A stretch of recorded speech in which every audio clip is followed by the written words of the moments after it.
Neither mandarin nor wood duck are native species, but both are regularly found and feral breeding occurs. Males should be very straightforward to identify, but females are remarkably similar to each other and betray the fact that, despite originating on different continents, these two species are actually closely related. Both are tree hole nesters and are most often found in quiet, still waters, with ample vegetation surrounding and overhanging. By far the most common and most likely to be encountered is mandarin.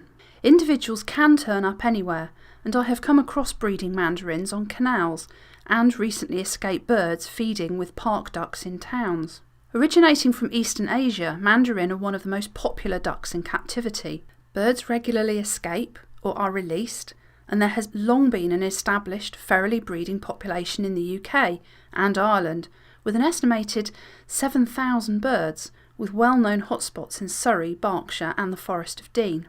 They are medium-sized, compact ducks, and the males must rate as one of the most beautiful of all birds, a glorious confection of orange, purple, green, black and white, and pretty much every other colour as well. Perhaps the most noticeable features are the large orange flanks and the large orange sails over their backs. The huge maned head with large white head patch and a bright plain pink beak with a paler nail are also obvious.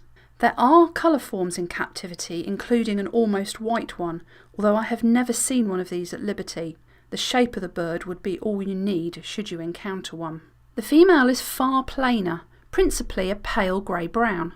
The head is smaller but similarly maned and mirrors the shape of the male's. The grey gradually fades to white under the chin and throat, and the most obvious feature is a white eyeliner, neatly surrounding the eye and with a long arching eye stripe behind, somewhat reminiscent of ancient Egyptian eye makeup. The body is dark, but the flanks are strikingly pale spotted. Wood duck is far less common, but is equally as likely to be found on town ponds feeding with park ducks. Only 5 to 10 pairs are known to breed in the UK, and there almost certainly isn't a self-perpetuating population, as numbers are frequently supplemented with releases and escapes. Native to North America, where it is sometimes known as the Carolina wood duck, the bird's name gives more of a clue to its preferred habitat. It is slightly bigger than a mandarin, and wood ducks share a similar shape and also have that mane on the back of the head, although they lack the full buffle-shaped head and whiskers of mandarin. Males are stunning, if somewhat more subdued and well camouflaged in their favoured dappled shade, being predominantly dark metallic green and purplish brown, with complex black and white stripes. The dark green head has a complex web of white markings, and the flanks that are orange in mandarin are an obvious pale yellowy ochre. The reddish bill has black surroundings and a black nail. Females share the same grey patterning as mandarin, but in order to identify lone individuals, you will need to focus on the following features.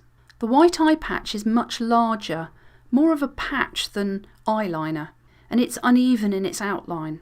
The white chin and throat have a harsh, distinct border rather than fading gradually in, and the shape where the bill meets the face is different. In mandarin, the beak ends in a straight line along the cheek. In wood duck, the upper edge extends in and the cheek feathers bulge down, and this leads to an obvious point, pointing towards the eye at the top of the beak. In all plumages, this is probably the most reliable feature to separate the two species. Female wood duck flanks are spotted, but nowhere near as distinctly as on mandarin, and this leads to a more overall dark impression.